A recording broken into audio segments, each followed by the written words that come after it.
suci di mana kebenaran dan keadilan dicari melalui pemeriksaan yang objektif terhadap fakta-fakta hukum. Oleh karena itu, majelis akan senantiasa menjaga kemurnian proses peradilan dari berbagai pengaruh yang dapat mengaburkan pencarian kebenaran tersebut. Majelis memahami bahwa dalam perkara-perkara yang melibatkan tokoh politik, seringkali muncul berbagai pandangan dan interpretasi dari masyarakat. Namun dalam menjalankan kewenangan yudisial, majelis berkomitmen untuk tetap fokus pada substansi hukum dan tidak terpengaruh oleh dinamika yang berkembang di luar persidangan. Prinsip keadilan yang sejati mengharuskan majelis untuk tidak takut pada tekanan maupun tidak berpihak pada kepentingan tertentu. Menimbang bahwa berdasarkan seluruh yang tersebut di atas, majelis menyatakan dengan tegas bahwa dalil tentang tekanan politik tidak relevan dengan pembuktian tindak pidana yang terjadi pada tahun 2019 dan 2020. Klaim tentang kekuatan besar tidak didukung bukti dan tidak mempengaruhi pertimbangan hukum. Majelis hakim hanya tunduk pada fakta, hukum, dan keadilan, bukan pada tekanan dan pengaruh apapun, serta putusan ini murni berdasarkan fakta yang terbukti persidangan, bukan berdasarkan pertimbangan politik. Menimbang bahwa majelis menegaskan bahwa putusan ini adalah manifestasi supremasi hukum yang tidak mengenal pandang bulu, di mana setiap warga negara diperlakukan sama di depan hukum berdasarkan perbuatannya, bukan status atau afiliasi politiknya. Dan bahkan keadilan sejati hanya dapat dicapai ketika hukum ditegakkan secara konsisten tanpa kompromi terhadap tekanan dan kepentingan apapun di luar fakta hukum yang terbukti. Menimbang bahwa oleh karena terdakwa telah terbukti bersalah melakukan tindak pidana sebagaimana dakwaan kedua alternatif pertama, maka terhadap terdakwa kedua tidak perlu dipertimbangkan lagi. Menimbang oleh karena semua unsur dalam pasal 51 huruf A Undang-Undang Tindak Pidana Tipikor, Junto pasal 55 ayat 1 ke 1 KUHP, Junto pasal 64 ayat 1 KUHP telah terpenuhi, maka terdakwa menyatakan telah bersalah terbukti secara sah menyatakan bersalah melakukan tindak pidana sebagaimana dalam dakwaan kedua alternatif pertama. Menimbang bahwa dalam persidangan majelis tidak menemukan hal yang dapat menghapuskan pertanggungjawaban pidana baik dengan alasan pembenaran atau pemaaf, maka terdakwa harus mempertanggungjawabkan perbuatannya. Menimbang oleh karena terdakwa mampu bertanggung jawab, maka harus dinyatakan bersalah dan jatuhi pidana. Menimbang bahwa dalam penjatuhan pidana terhadap terdakwa maka perlu dipertimbangkan terlebih dulu keadaan memberatkan dan keadaan meringankan. Keadaan memberatkan, perbuatan terdakwa tidak mendukung program pemerintah dalam pemberantasan tindak pidana korupsi. Perbuatan terdakwa dapat merusak citra lembaga penyelenggara pemilu yang seharusnya independen dan berintegritas. Keadaan meringankan, terdakwa bersikap sopan selama persidangan, terdakwa belum pernah dihukum, terdakwa memiliki tanggung keluarga, terdakwa telah mengabdi pada negara melalui berbagai posisi publik. Menimbang bahwa tujuan pemindahan bukanlah sarana balas dendam, melainkan sebagai salah satu upaya membina agar yang bersangkutan menjadi manusia lebih baik dan berguna bagi masyarakat, bangsa dan negara, serta memberikan efek jerah kepada pelaku maupun pihak lain agar tidak melakukan tindak pidana yang sama.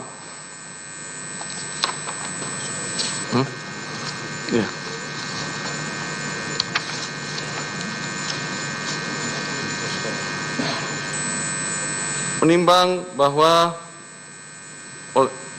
oleh karena terdakwa telah terbukti secara sah dan menyatakan bersalah melakukan tindak pidana korupsi berupa suap, bagaimana pasal 51 huruf A tentang tindak pidana korupsi, bahwa meskipun terhadap Undang-Undang 21 nomor pasal 21 Undang-Undang Tindak Pidana Korupsi tidak terbukti, namun mengingat tindak pidana suap yang terbukti terkait erat dengan perkara tindak pidana korupsi atas nama Harun Masiku.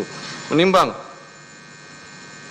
bahwa majelis akan mempertimbangkan barang bukti yaitu berupa nomor 1 sampai dengan 205 memiliki keterkaitan dengan rangkaian peristiwa tindak pidana korupsi dalam perkara suap penetapan calon anggota DPR RI terpilih di mana Harun Masiku diduga sebagai pemberi suap dan masih dalam status buron. Menimbang bahwa sesuai dengan tuntutan umum dan untuk kepentingan pembuktian dalam Harun Masiku yang masih dalam proses penyidikan, maka seluruh barang bukti tersebut diperlukan sebagai alat bukti. Menimbang bahwa berdasarkan pertimbangan-pertimbangan tersebut di atas, maka seluruh barang bukti mulai nomor 1 sampai 205 dalam perkara terlampir dipergunakan untuk perkara atas nama Harun Masiku, kecuali barang bukti berupa 1 buku warna hitam bertuliskan Kompas TV, teman terpercaya, 1 buku warna hitam bertuliskan Erika E156 personal notebook, dan 1 buah buku notebook warna merah putih bertuliskan PD Perjuangan dengan alasan bahwa terdakwa telah dibebaskan dari dakwaan perintangan dalam dakwaan pertama berdasarkan pertimbangan ketentuan pasal 46 ayat 2 KUHP. Barang bukti yang tidak ada hubungan dengan perkara lain dikembalikan kepada orang atau kepada mereka yang berhak menerimanya. Menimbang oleh bahwa karena terdakwa jatuh pidana, maka berdasarkan pasal 22 ayat 4 kuap masa penangkapan dan penahanan telah dijalani dikurangkan dari seluruh pidana jatuhkan. Menimbang bahwa karena terdakwa ditahan dalam penahanan yang menimbang bahwa terdakwa ditahan dan penahanan terhadap terdakwa dilandasi alasan yang cukup, maka perlu ditetapkan agar terdakwa tetap berada dalam tahanan. Menimbang bahwa oleh karena terdakwa nyatakan bersalah dan jatuh pidana, maka harus diberi pula membayar biaya perkara. Menimbang bahwa dalam persidangan ini majelis telah menerima masukan substansif melalui amicus curiae dari tokoh-tokoh termuka, termasuk Romo Frans Magnus Suseno sebagai filsuf dan pemikir konstitusional, mantan Jaksa Agung Marzuki Darusman, serta 22 akademisi dan praktisi hukum lainnya yang memberikan perspektif mendalam tentang aspek yuridis, filosofis, dan konstitusional dalam perkara ini, yang merupakan manifestasi penting dari prinsip demokrasi konstitusional dan transparansi peradilan yang sejalan dengan semangat saling mengawasi dan mengimbangi sebagaimana diamanatkan dalam Undang-Undang 1945. Menimbang bahwa amicus curiae telah mengangkat permasalahan substansi dalam perspektif sosio-legal yang memerlukan perhatian terus dari majelis, khususnya tentang kekhawatiran tentang kemungkinan politically motivated prosecution, timing dan motivasi penuntutan yang dapat mempengaruhi persepsi keadilan. Pentingnya menjaga independensi peradilan dari tekanan politik, kompleksitas hukum pidana dalam perkara korupsi, serta dampak putusan terhadap kepercayaan publik dan kelangsungan demokrasi di Indonesia yang menunjukkan kepedulian mendalam terhadap supremasi hukum dan demokrasi konstitusional.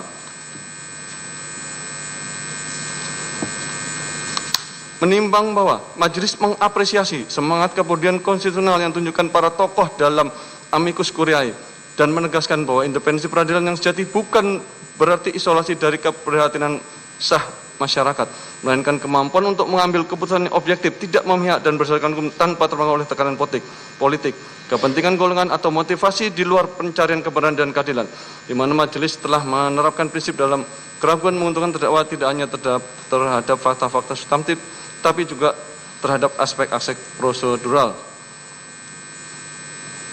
Menimbang bahwa dalam memeriksa perkara ini majelis telah menerapkan standar analisis yang ketat terhadap setiap dakwaan, di mana dakwaan 1 mengenai kepentingan perintangan penyidikan, majelis telah melakukan analisis dalam terhadap karakteristik delik material versus delik formil, aspek temporal yang berkaitan dengan perbedaan antara penyelidikan dan penyidikan, serta persyaratan ketat konkret dalam delik material yang pada akhirnya berkontribusi pada keputusan majelis untuk membebaskan terdakwa dari dakwaan tersebut karena tidak terpenuhi unsur-unsur secara temporal dan material.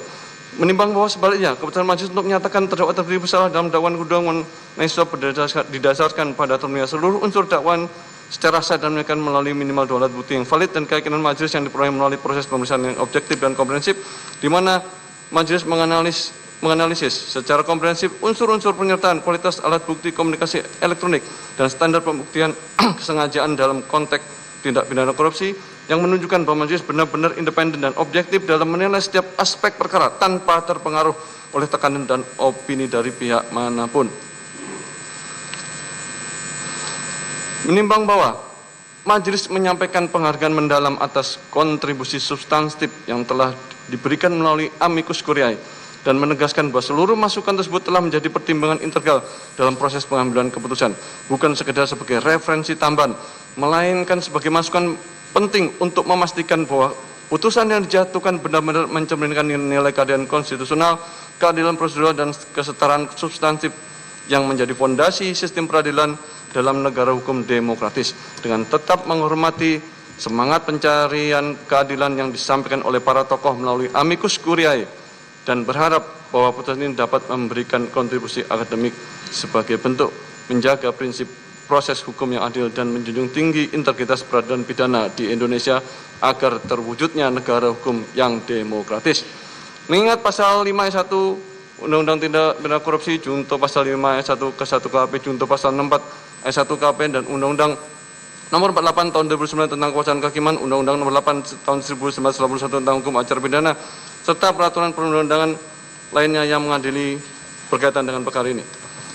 Mengadili 1. Menyatakan terdakwa Seto Kristianto tidak terbukti secara sah dan menyatakan bersalah melakukan tindak pidana sebagaimana dalam dakwaan ke-1, dan oleh karena itu membebaskan terdakwa dari dakwaan ke-1 tersebut. 2. Menyatakan terdakwa Seto Kristianto terbukti secara sah dan menyatakan bersalah melakukan tindak pidana turut serta melakukan tindak pidana korupsi berupa pemberian suap secara bersama-sama dan berlanjut sebagaimana dalam dakwaan kedua alternatif pertama. menjatuhkan pidana kepada terdakwa Hasto Kristianto dengan pidana penjara selama 3 tahun dan 6 bulan dengan pidana denda sebesar 250 juta dengan ketentuan apabila denda tidak dibayar diganti dengan pidana kurungan selama 3 bulan.